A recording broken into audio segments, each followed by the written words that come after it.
A good day and welcome to our YouTube channel, La Capsule Santé de Fer. So we are happy to have you today to continue our conversation around the coping strategy during the time of crisis. We have been having a conversation on this theme for the last 6 weeks now, discussing on ways to cope with COVID-19. We try to review practical method to reduce stress, anxiety, and depressions in this time of crisis. We try also to answer a couple of questions on how do we keep stress, anxiety, fear at a manageable level with a virus that is infecting everybody and everywhere.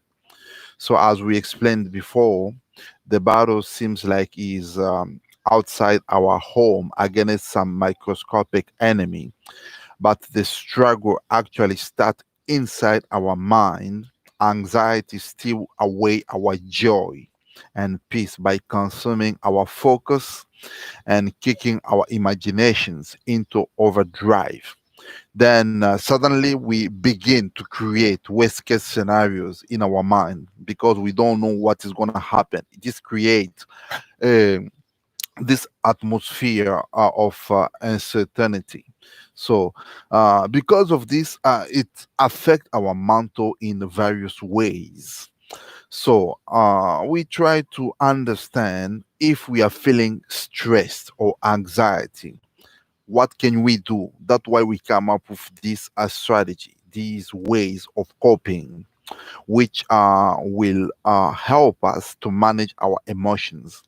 We come up with the idea of a table, just try to give us an image, a table to regulate our emotions.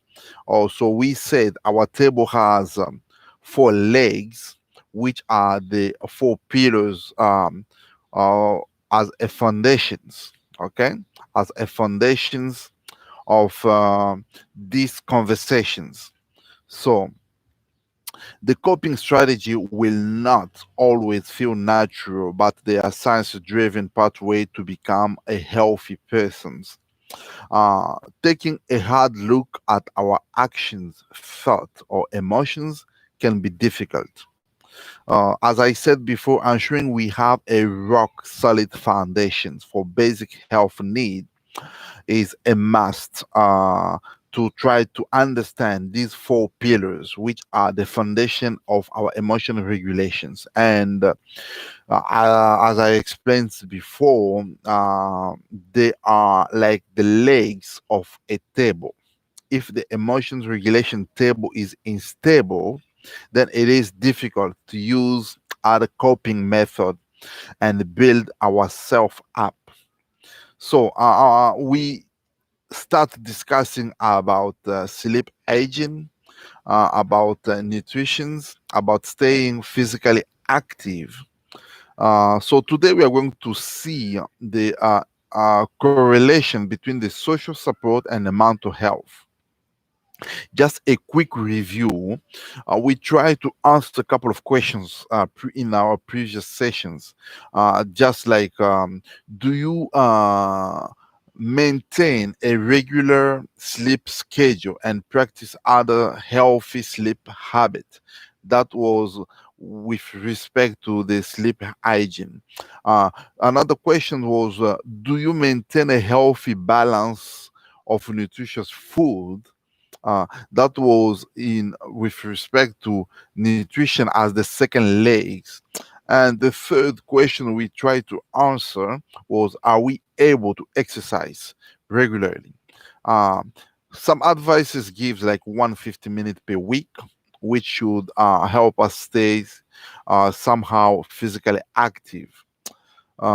So today we are going to try to answer the questions: are we self isolating from others, or are others perceiving us as emotionally withdrawn? So these questions assess our basic human need and are good starting point for developing coping strategies. Moreover, with this COVID-19 crisis disrupting many people's sense of normalcy, these assessment questions are particularly helpful. So let's start with today's theme: social support and mental health.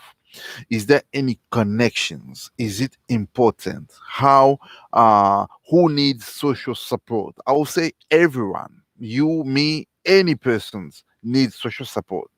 Are there people in our life where we can turn in times of need? To people we like to talk to when we want to share or to talk about anything. Someone to help when your basement is flooded, or when you need someone to watch your kids or to get any advice, any guidance. We all will need that, right? So I'm going to try to start by giving us a brief definitions of what is my understanding of social support. Social support is a physical and emotional comfort given to us by our family, our friend, our coworker, and others. It is the knowledge that we are part of a community of people who loves and care about us. People who value us, people who think about us, people who care about us. So many evidence of scientific literatures makes clear the effect of social support on mental health.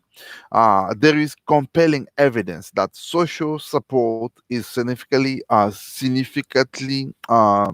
associated with our well-being and with the absence of psychological distress in our normal lives. So this workshop will try to answer the following questions, or we're going to try to discuss by answering these questions: how social support contributes to psychological health, or we're going to try to examine how the social support in the context of stress, anxiety, and depressions, and what is the correlation or the link. As we all know that social support is often identified as a key component of a solid relationship and strong psychological health. But what exactly that means to us, to you? I will start by saying essentially, social support involves having a network of family and friends that we can turn to in times of need or in times of crisis. Whether we are facing personal crisis or need immediate assistance, or we just want to spend some time with people who cares about us, these relationships play a crucial roles in how we functions in our day-to-day lives. It is social support that build up people during times of stress and often gives them the strength to carry on and even uh, uh, get stronger, healthy. But social support is certainly not a one way street. In addition on relying on others, we should also serve as a form of support for many other people in our lives. So, saying that, we are going to try to differentiate uh, the type of social support we might encounter. So, support can come in many different forms, and we have distinguished four main type of social support. We are going to discuss today about emotional support, about practical help, about sharing point of view, and the last but not the least, about sharing informations. So let's give brief descriptions of each one of them. Emotional support, this is what people often think of when they talk about social support. People are emotionally supportive when they listen to us or to someone who shows empathy and tells them that they really do care about them.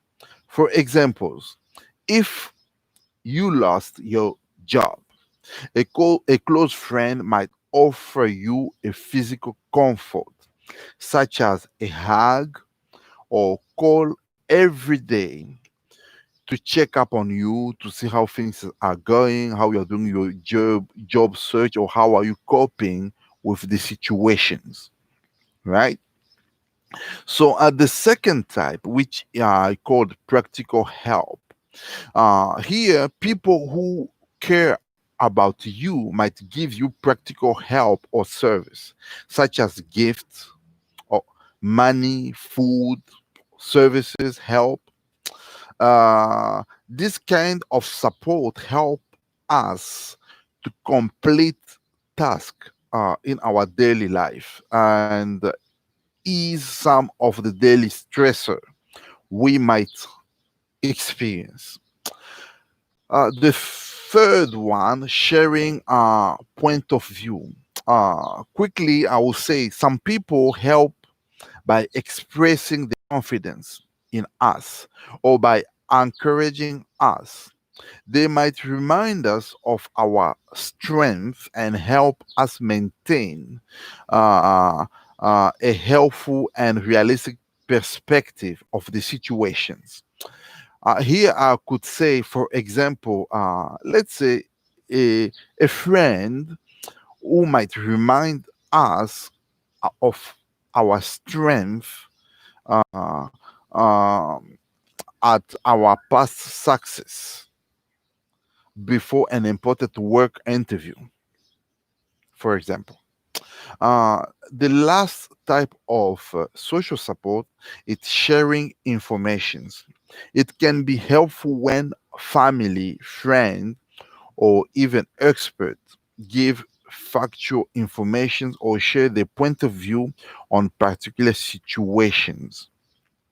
For example, I will say a friend who recently married might provide information on the cost of weddings, might give us a tips on how uh, to stick to our budget.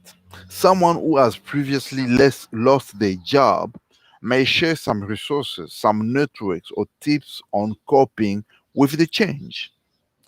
So basically, those are the four type of the social support we can encounter.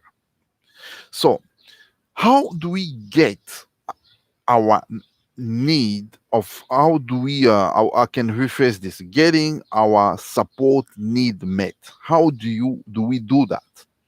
So briefly, I will say this: many of the people in our lives can provide social support.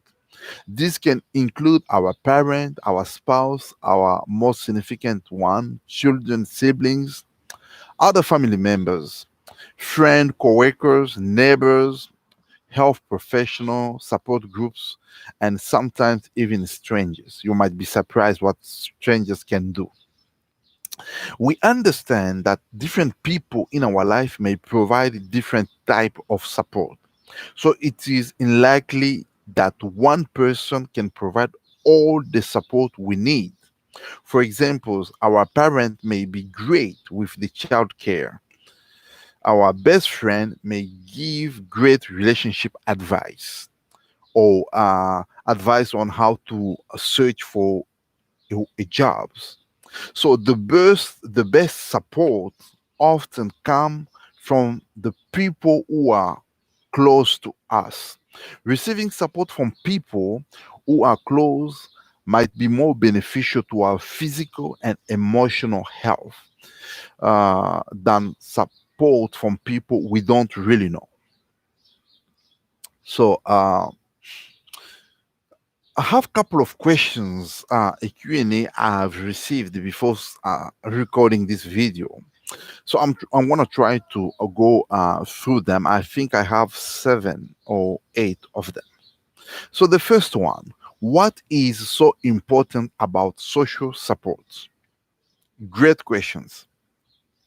I would say, based on some literature review, research shows that social support provides important benefits to our physical and emotional health. Stress may be related to a number of health concerns, from mental health problems to chronic health problems like heart disease and migraine. However, social support can help protect people from the harmful effect of stress. When dealing with a stressful situations, people are less likely to report stress related health problems when they feel like they have support from others. So it is really important that it plays a great uh, roles in balancing our emotions. So the other questions I have, let me try to see it. It's when might I want to change my social support network? So this person want to know, based on the current social network they have, when they think it might be important to change it. This is a complex question and very good one as well. I will say this: why some people maintain the same set of friend, of coworker, and contacts with family members over the entire adult life. Many others make shifts to the support network. Here are some of the reasons, but I'm gonna talk mainly about two main reasons what could influence the change. Okay, let's say the first one. If you realize you are not getting enough support from the people who are close to you, you may wish to bring new people into your support network. If you find that you need more people in your life who can provide you with support, or if you are missing people in areas that are important to you, for example, you may have good emotional support, but you may want to meet more people who want to share some interest with you. So the second reason might be not really sure. Yeah, might be change in lifestyle. I will say this: people often make changes to the support network when they experience important life changes. Here are just a few examples of changes that might require a shift in support. Let's say volunteering. Pick a cause that's important to you and get involved to it. Let's say you decided to start doing increase your physical activities. So join a gym or fitness group. Incorporating physical fitness into your day is important and should be an important part of your healthy life. This also might push you to find people who are more physical healthy or who enjoy more physical activities, right? Let's say you decide to take a class to increase your knowledge, for example, to learn a new language. This might also influence you to get friends who are having that same interest as you have.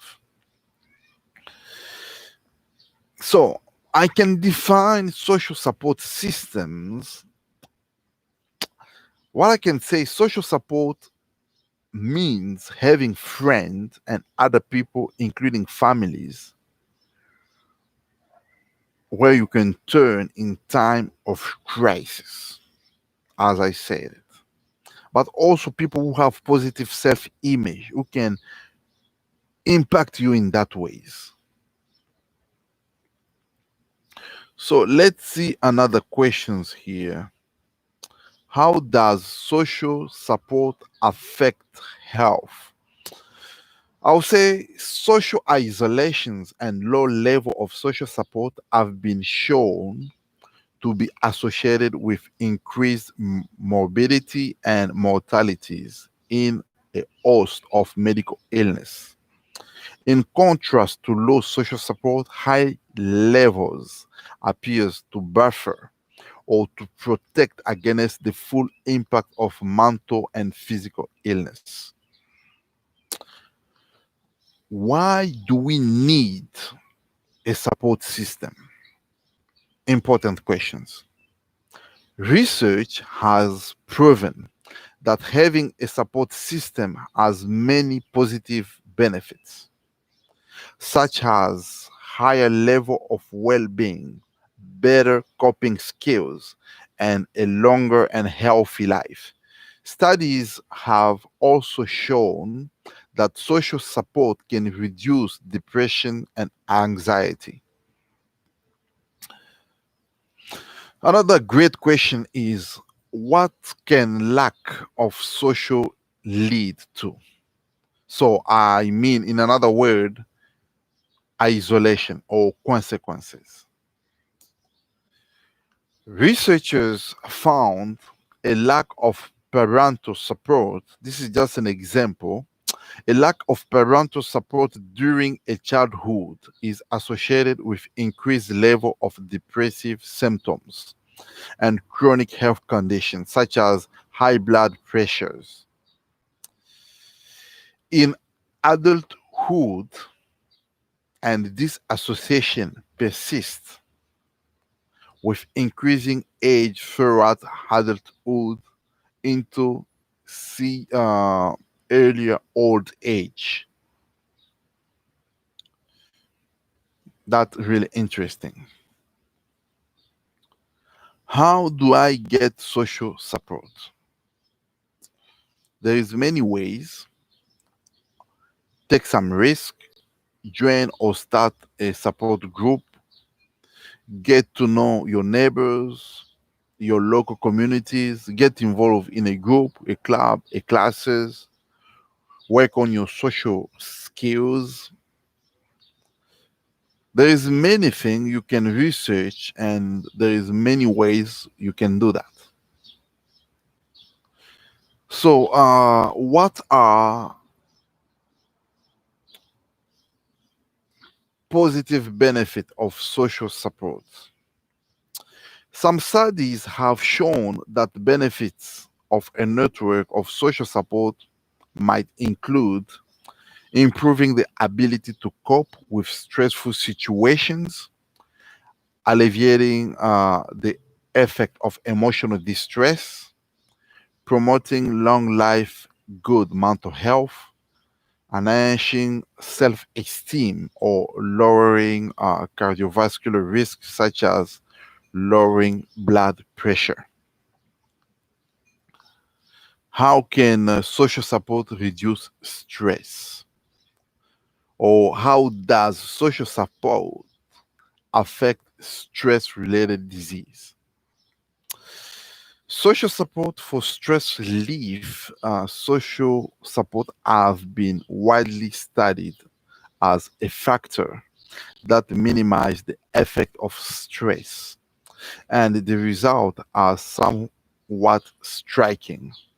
Not only does social support help people feel less stressed, but it can also actually improve their health and decrease their mortality risk. Another question is, why is social support important in mental health? Social support plays an important role in mental health and substance use problems.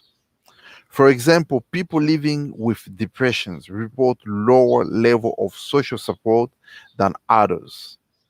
Reconnecting with others in healthy, supportive ways is often an important component of managing most mental health or substance use problems.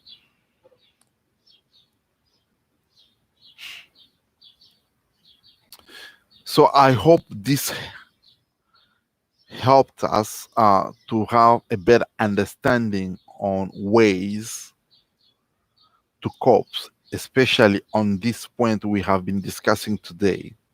So get out there, since because of the social distancing, use your social media, connect to someone, talk to someone, share your issues, share or talk to people who care about you. Send me your comment, your questions, and your concerns, and we will be discussing this on our next sessions. For now, stay healthy and take care of yourself. See you soon. Thank you.